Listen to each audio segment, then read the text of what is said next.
Oke, selamat pagi, selamat bertemu anak-anak Tuhan di BM Grace bagian bahasa Malaysia pada pagi ini. Jadi saya senang sekali karena diberi kesempatan atau kepercayaan untuk mengongsikan firman Tuhan sepenuh hari ulang tahun gereja kita bagian bahasa Malaysia, betul kan? Ya, yang ke-9 tahun enggak? 9 tahun. Oke, terima kasih sekali lagi atas kesempatan ini. Oke, kita terus dengan firman Tuhan. Oke. Ada. Mana sebenarnya PowerPoint? Oke.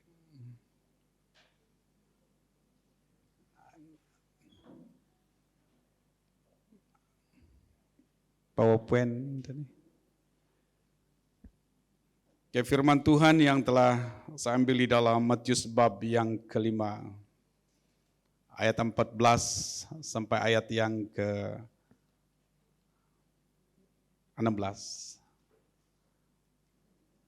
Boleh?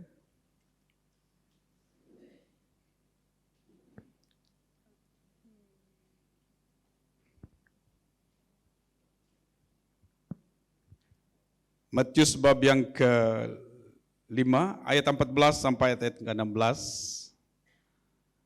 Masih belum keluar.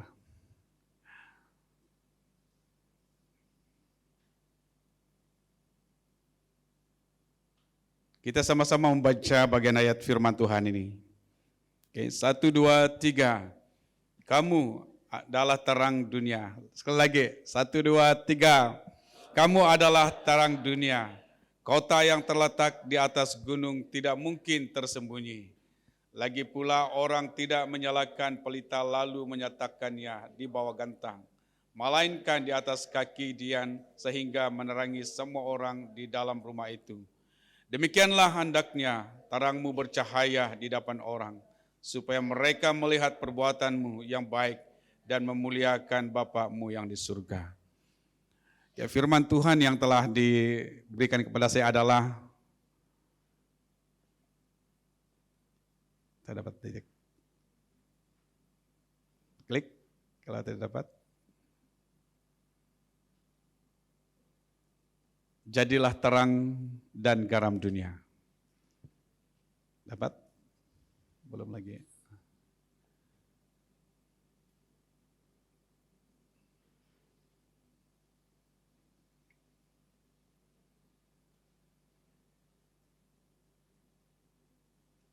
Jadilah terang dan garam dunia. Itulah tema yang terberikan oleh Pastor Oda. Barisan pemimpin di sini sepenuhnya kita merayakan ulang tahun gereja kita yang ke-9 tahun pada hari ini. Nah, Bapak Ibu saudara yang kasih dalam Tuhan, di dalam teks atau bahagian ini kita lihat adalah suatu kata-kata yang disampaikan oleh Tuhan Yesus sendiri kepada murid-muridnya atau orang-orang percaya pada waktu itu, bahwa peranan mereka atau fungsi mereka sebagai orang percaya di tengah-tengah dunia ini. Nah, apabila kita lihat bahagian firman Tuhan ini, ada perkara yang Tuhan tekankan atau titik barat tentang kehidupan mereka sebagai orang yang percaya, orang yang telah menerima Kristus di dalam hidup mereka, dan supaya mereka berfungsi, supaya mereka mengambil peranan mereka sebagai anak Tuhan atau sebagai orang percaya. Nah, di dalam bagian yang pertama ini kita lihat, boleh sudah? Masih pusing-pusing dia. Pada ayat yang ke-14, dia katakan, kamu adalah terang dunia. Nah, waktu saya lihat bagian ini, kenapa dia tidak katakan benda lain? Atau bagian-bagian lain tentang perkara-perkara yang lain. Tetap dikatakan kamu adalah terang dunia di sini.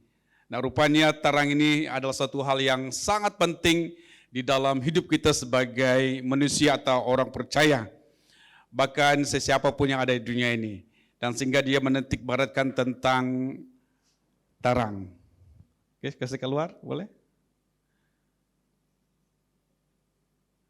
Lagi? Klik lagi.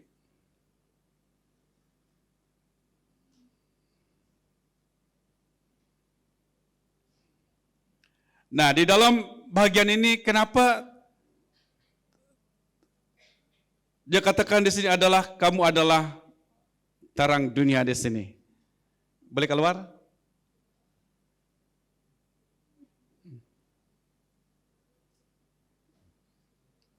Belum lagi.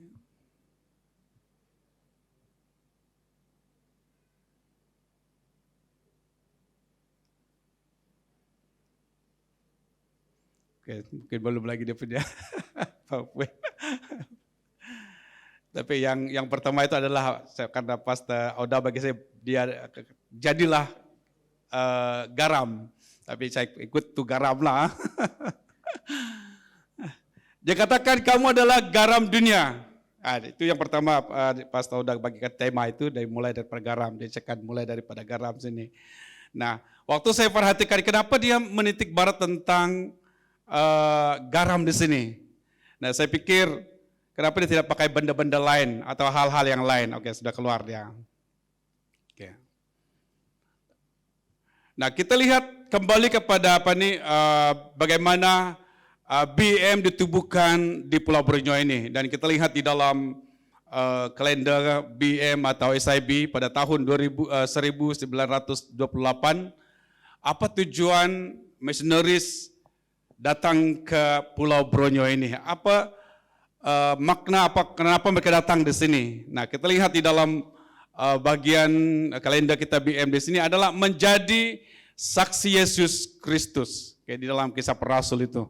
Jadi itu tujuan kenapa mereka datang di sini, kenapa mereka menubuh SIB atau BM ini. Dan kedua adalah menubuh dan menjaga jemaat atau gereja. Jadi itu sebabnya jemaat Tuhan yang telah mengenal Tuhan, yang telah menerima Yesus, mereka harus dipelihara, mereka harus dijaga, mereka harus dimuridkan oleh gembala-gembala di gereja lokal. Nah, yang ketiga di sini adalah memberitakan Injil di mana ia belum pernah didengar. Nah, di mana Injil atau berita baik belum disampaikan, suku-suku yang belum dijangkau. Jadi di sanalah Injil itu harus disampaikan. Bukan hanya di kota kita, bahkan di pedalaman maupun di negara-negara di sekitar kita. Klik, tidak dapat klik lagi. Boleh? Oke, kita lihat yang pertama di sini seperti mereka tadi adalah garam dunia. Nah, klik yang kedua. Nah, di dalam ayat yang kita belas kata tadi di sini,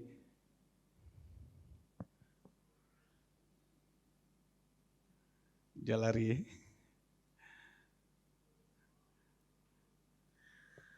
Kamu adalah garam dunia. Jika garam itu menjadi tawar, dengan apakah ia akan diasinkan? Tidak ada lagi gunanya selain dibuang dan diinjak orang. Nah, rupanya apabila garam itu tidak berfungsi lagi, Alkitab mengatakan tidak ada gunanya lagi.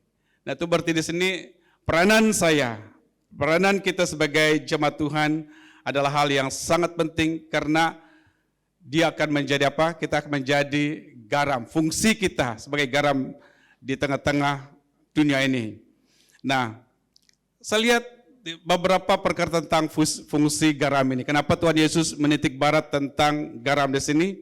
Karena kita lihat bahwa garam itu memberi apa?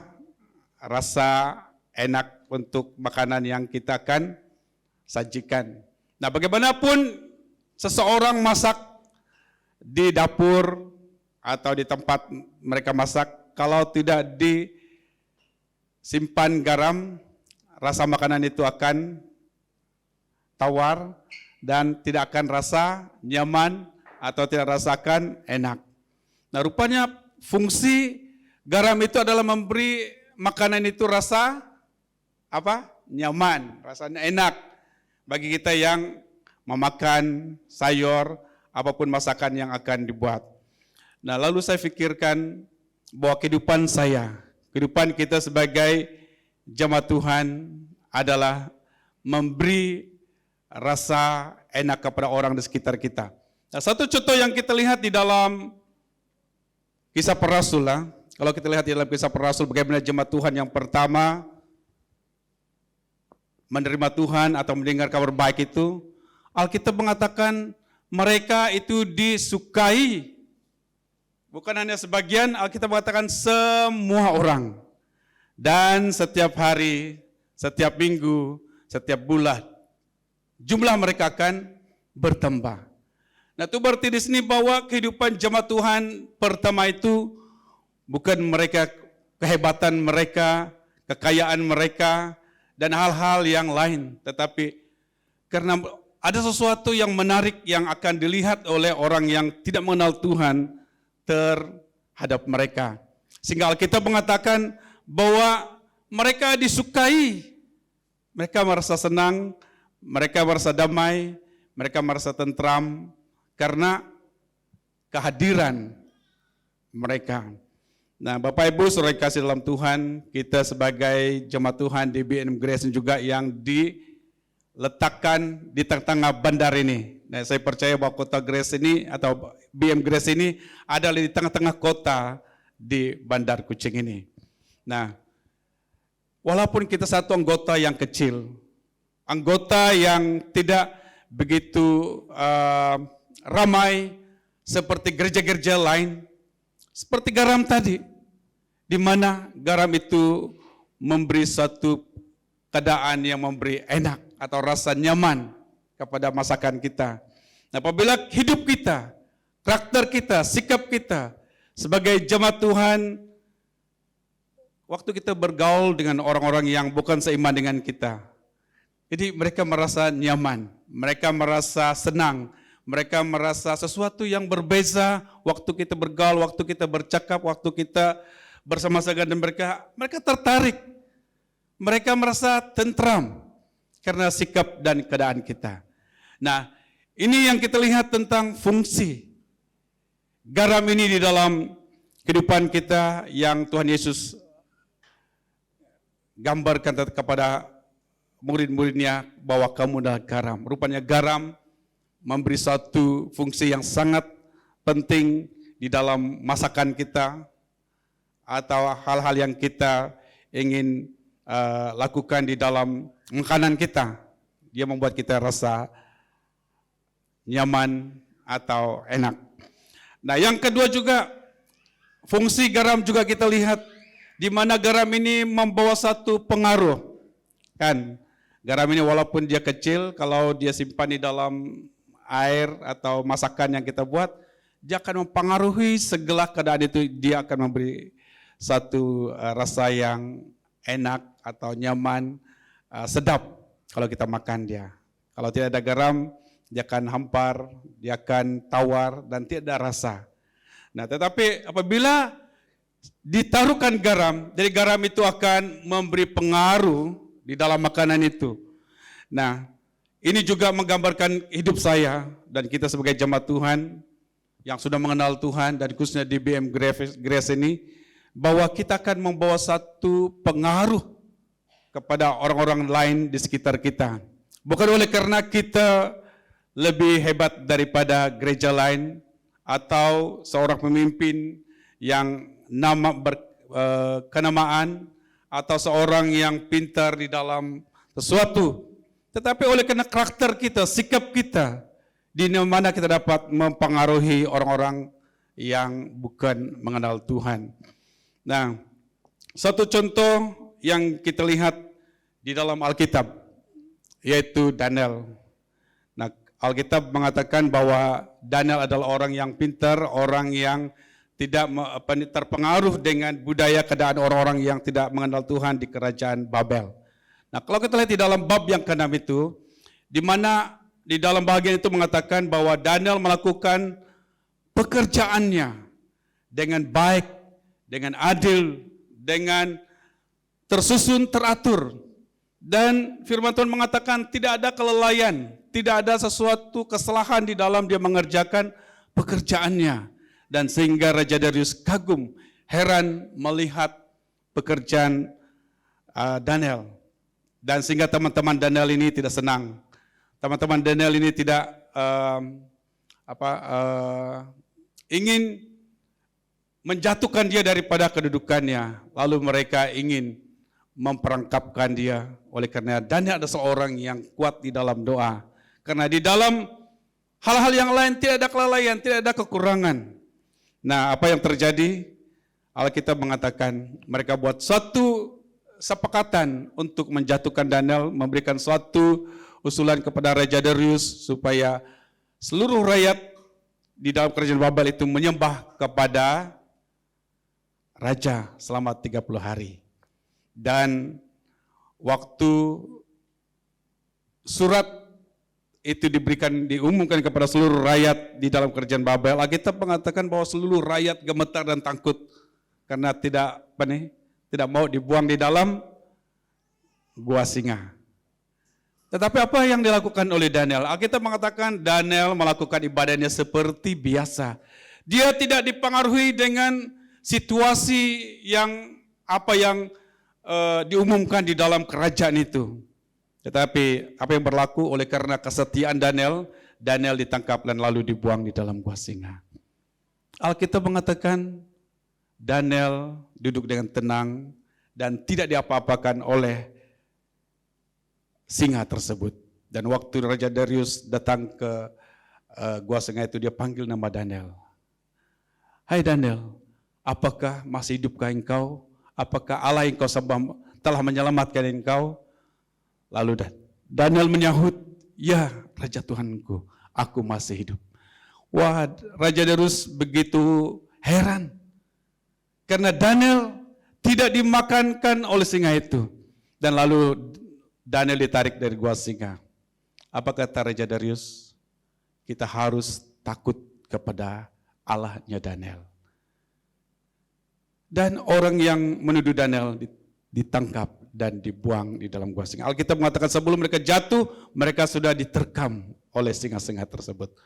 Nah, ini yang kita lihat, Daniel di tengah-tengah orang yang tidak mengenal Tuhan, yang tidak seiman dengan Daniel, bahkan tidak dipengaruhi dengan ajaran mereka, dengan budaya mereka, dengan kepercayaan mereka.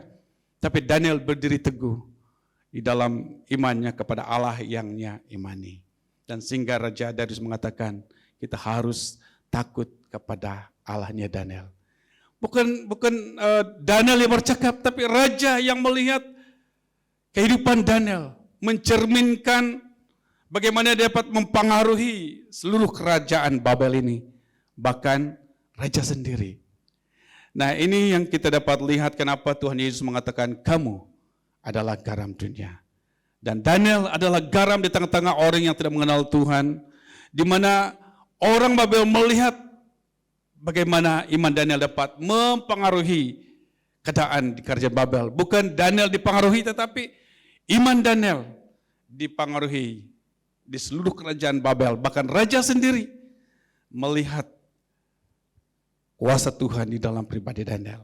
Nah, Bapak Ibu, saudara kasih dalam Tuhan, khususnya kita sebagai anak Tuhan di BM Grace ini, marilah kita, Alkitab mengatakan kamu, saya, Anda adalah garam dunia. Supaya kita memberi satu pengaruh yang besar. Bukan oleh karena kekuatan kita, bukan oleh karena kita, karena kuasa Tuhan yang ada dalam kita yang akan membawa pengaruh kepada orang-orang yang belum mengenal Tuhan yang ada di kota ini. Amin. Nah, yang kedua dia katakan kamu adalah terang dunia. Nah, saya lihat di dalam bagian ini kenapa Tuhan Yesus mengatakan kepada murid-muridnya kamu adalah terang dunia. Saya dan Anda, kita yang sudah mengenal Tuhan, yang telah menerima Injil terang Kristus itu. Dulu kita di dalam kegelapan, sekarang kita di dalam terang yang ajaib. Jadi sekarang kita adalah terang oleh karena Kristus ada dalam kita. Dan dia katakan di dalam ayat yang kita baca tadi, lagi pula orang yang tidak menyalakan pelita lalu diletakkannya di bawah gantang. Ini masalah kita sebagai orang percaya. Kita sudah percaya, kita sudah mengenal kasih karunia Tuhan, kebaikan Tuhan. Jadi apakah kita hanya peluk dedah, saya sudah selamat, cukuplah, hanya tunggu Tuhan Yesus datang. Ini kata Tuhan Yesus, bahwa kita adalah terang. Tetapi ada sebagian masalah, ada sebagian orang ini menyimpan terangnya, meletakkannya, menutupkannya untuk dia sendiri. Atau untuk, kita BM Grace sudah senanglah kita ini, untuk kita sendirilah. Masalah di sini adalah kita menutup terang Kristus itu untuk kita sendiri. Tetapi dia katakan terang itu harus di pada tempat di mana orang dapat melihat terang Kristus itu.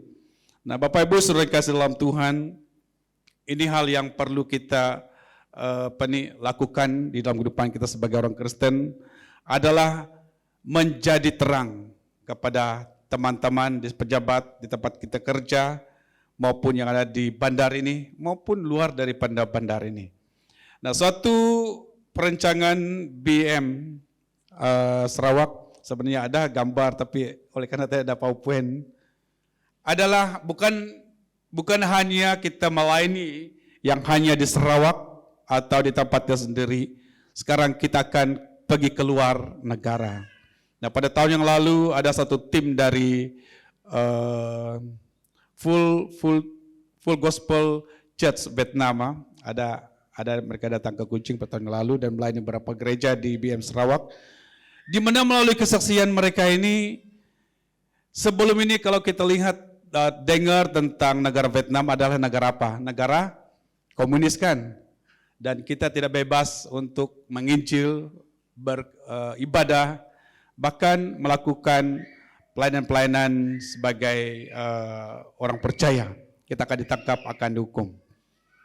Mereka mengadakan kebaktian mereka bersembunyi-sembunyi.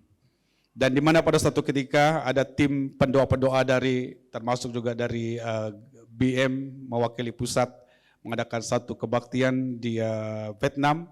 Dan salah satu doa mereka lah supaya Tuhan membuka pintu-pintu untuk Injil disampaikan. Nah, pada waktu itu tidak lama setelah itu, di mana mereka diperbolehkan untuk memberitakan Injil. Apa yang membuat dia seperti itu? Di mana gereja Full Gospel of Vietnam ini, mereka membuka pusat-pusat penagih dada, maksudnya pemulihan penagih dada. Oh, ada di sini kan? Kenapa dia keluar di sana? Oke. Ada 40 lebih pusat pemulihan penagih dada.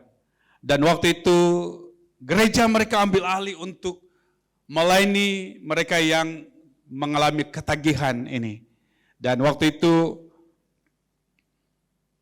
banyak orang dipulihkan, banyak orang mengalami penerobosan di dalam hidup mereka melalui pelayanan-pelayanan mereka ini. Waktu kerajaan melihat sesuatu yang berlaku di pusat-pusat penginjilan ini, banyak masyarakat mereka dipulihkan bahkan baik kembali. Nah, sehingga mereka diberi oleh pihak kerajaan lesen, boleh menginjil, bebas untuk memberitakan Injil.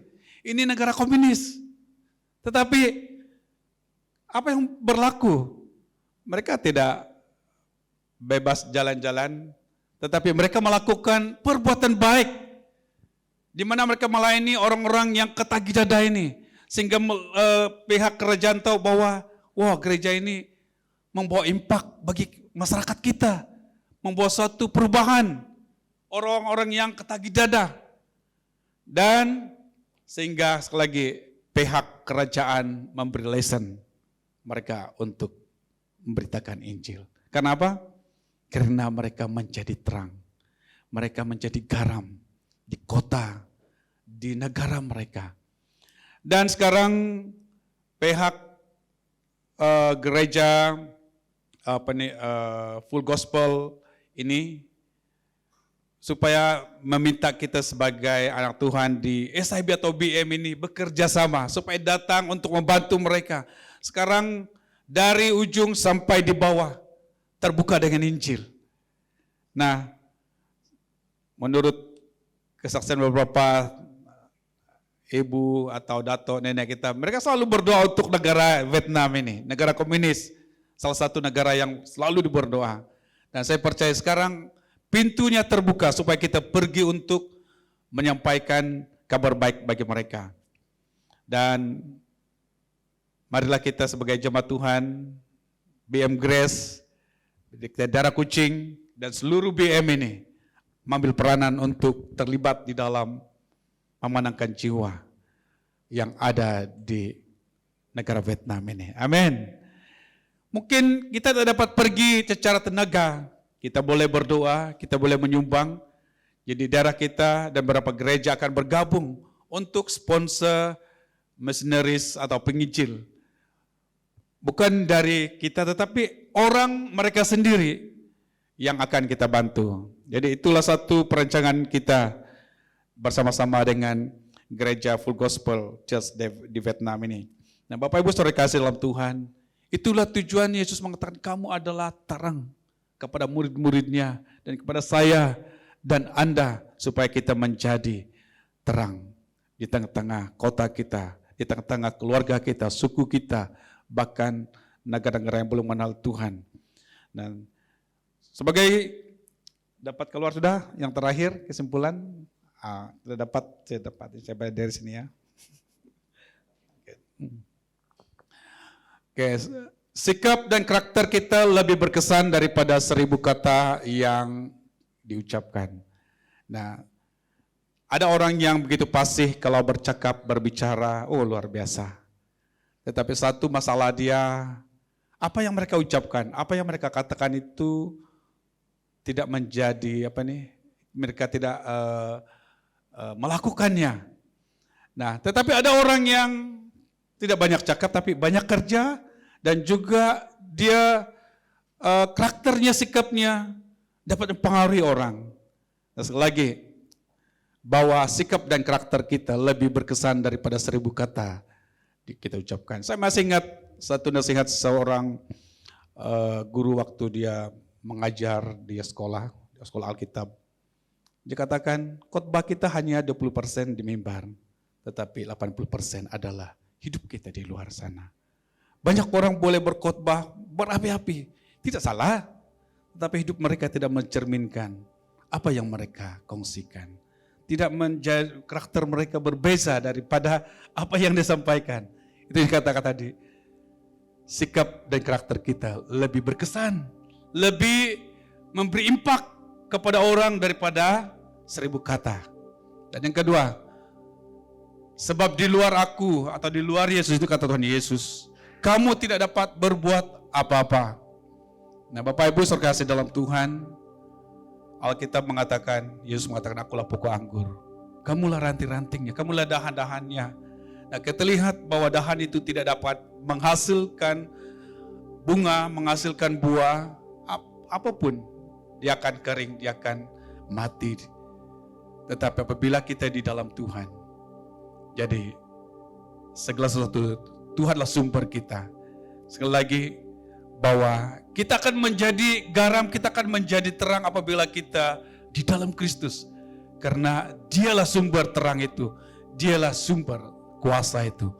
Nah, di dalam Kisah Para Rasul bab yang pertama ayat yang ketiga, tetapi kamu akan menerima kuasa apabila Roh Kudus datang ke atas kamu, dan kamu akan menjadi saksiku di Yerusalem, di seluruh Yudea, di Samaria, bahkan sampai di ujung bumi. Nah, di dalam kita melayani Tuhan, di dalam kita menjadi saksi Kristus, apapun pekerjaan yang Tuhan sudah percayakan kepada kita, bukan oleh karena tinggi sekolah, tidak salah, bukan oleh karena kita sudah baca Alkitab dari Injil Matius sampai Wahyu, sampai perjanjian baru, sampai perjanjian lama, tidak. Tetapi satu hal yang Tuhan janjikan apabila kita menerima kuasa. Jadi kuasa itu adalah kuasa Roh Kudus yang memampukan kita, memberikan kita kemampuan untuk bersaksi. Mungkin kita tidak dapat melakukan pelayanan yang lain di depan di sini, tetapi kita boleh bersaksi kepada teman-teman kita di sekolah, tempat kerja, melalui sikap kita, keberadaan kita. Jadi bukan oleh karena kita, tetapi karena kuasa Tuhan yang Maha Kuasa. Mari kita semua berdiri, kita angkatkan satu nyanyian. Kita katakan kepada Tuhan, Kaulah Tuhanku, Kita istiharkan bahwa Tuhanlah Raja kita, dan kita menempatkan Dia sebagai Allah di dalam hidup kita.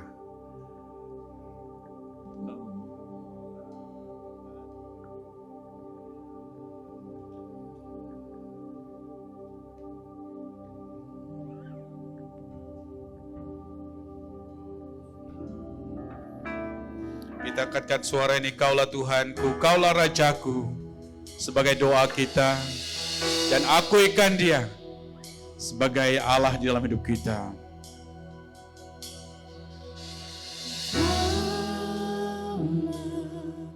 Tuhanku, Kaulah Rajaku, Kaulah yang termulia, Kaulah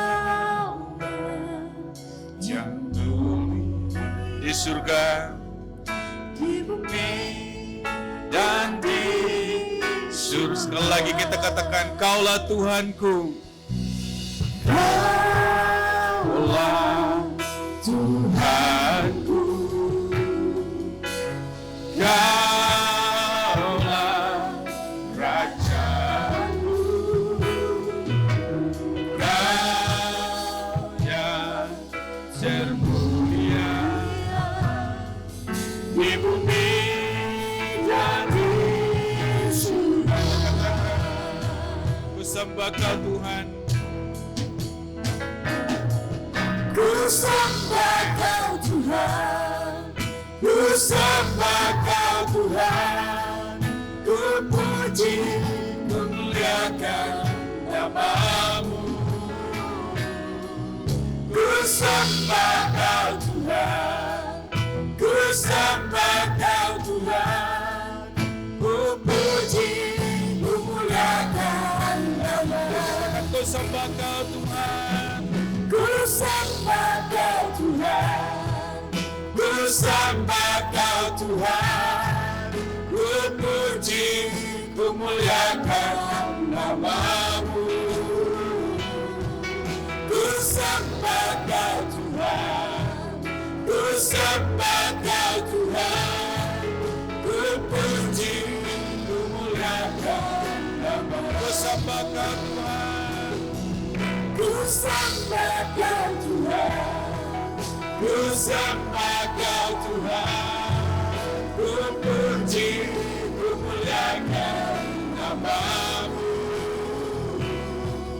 Ku sembah Kau Tuhan, ku sembah Kau Tuhan, ku puji, ku muliakan nama-Mu. Ku puji, ku puji, ku muliakan nama-Mu. Ku puji, ku puji, ku muliakan nama-Mu. Haleluya, haleluya. Mari kita diam sejenak di hadirat Tuhan. Kita ingatkan apa kata Tuhan Yesus di dalam Matius bab yang kelima tadi. Kamu adalah garam dunia. Kamu adalah terang dunia. Kita memainkan peranan penting di kota kucing ini. Kita memainkan peran penting sebagai anak Tuhan dimanapun Tuhan membawakan kita. Garam mempunyai makna yang sangat penting, fungsi yang sangat penting. Adalah membawa keadaan di sekitar kita, sikap kita, tutur kata kita. Orang akan merasa enak. Orang merasa selesa. Karena kata-kata yang mendorong, kata-kata yang membangun, kata-kata yang penuh dengan ucapan syukur. Firman Tuhan juga mengatakan kamu adalah terang. Terang untuk menerangi orang-orang yang dalam kegelapan. Masih banyak jiwa yang perlu ditolong, perlu diterangi oleh terang Kristus yang ada di dalam kita. Jangan kita hanya katakan, saya sudah percaya, cukuplah untuk saya, untuk keluarga, atau untuk jemaat. Tetapi Tuhan katakan, letakkanlah terang itu pada tempat yang sesuai, supaya orang melihat, supaya mereka memuliakan Tuhan oleh karena hidup kita. Tidak ada orang lain yang dapat membantu mereka, yang penuh dengan beban, yang penuh dengan masalah, yang perlu ditolong. Karena diikat dengan kuasa-kuasa dunia ini. Tidak lain, tidak bukan kita yang sudah menerima terang Kristus ini harus bercahaya, harus memberi damai, memberi pengharapan kepada mereka.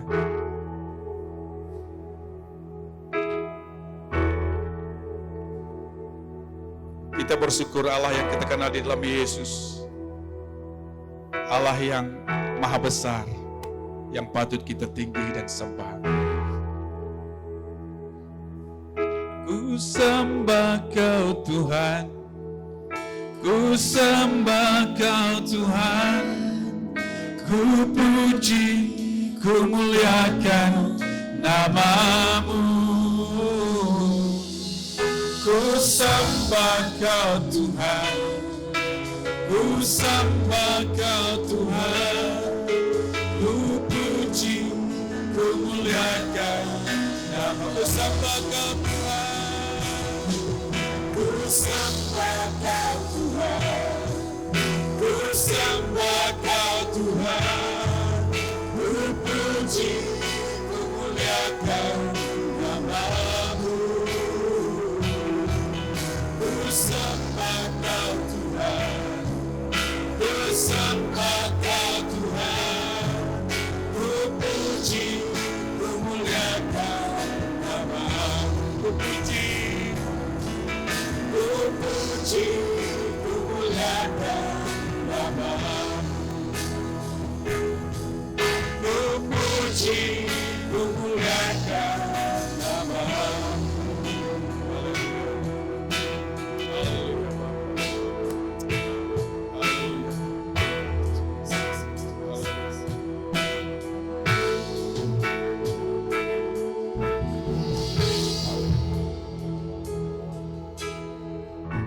Haleluya. Bapa, sebenarnya kami merayakan ulang tahun PM Grace yang ke-9 tahun bagian bahasa Malaysia. Kami pulangkan syukur dan terima kasih kami kepadamu Bapa, di mana Tuhan telah memimpin jemaat ini sampai saat ini. Jika kami berada seperti mana kami ada, semuanya oleh karena berkat dan pertolongan Tuhan. Seperti firman Tuhan pada hari ini, satu kata-kata Tuhan Yesus kepada kami juga, bahwa Tuhan telah menempatkan kami di kota ini, supaya kami menjadi garam, supaya kami menjadi terang Tuhan. Bapa, jika hidup kami selama ini tidak memainkan fungsi kami, Tuhan ampunikan kami. Engkau menempatkan gerejamu di PM Grace ini di kota ini.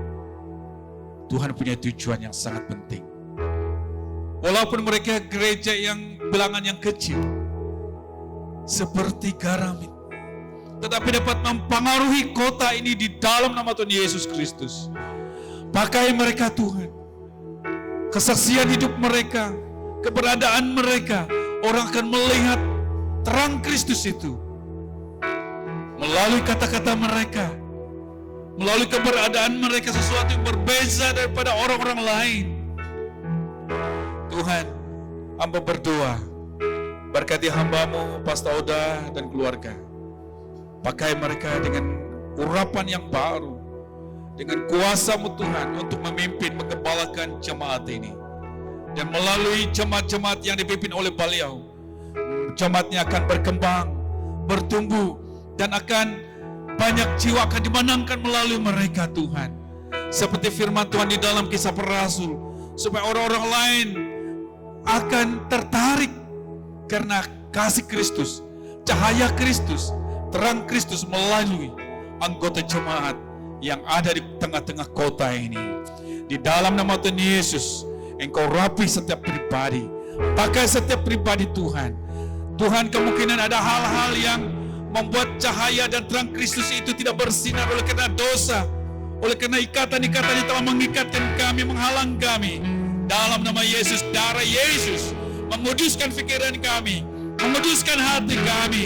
Dalam nama Yesus, Engkau lepas dan bebaskan kami dari segala ikatan yang mengikatkan kami, sehingga kami tidak menjadi terang dan garam bagi kota ini.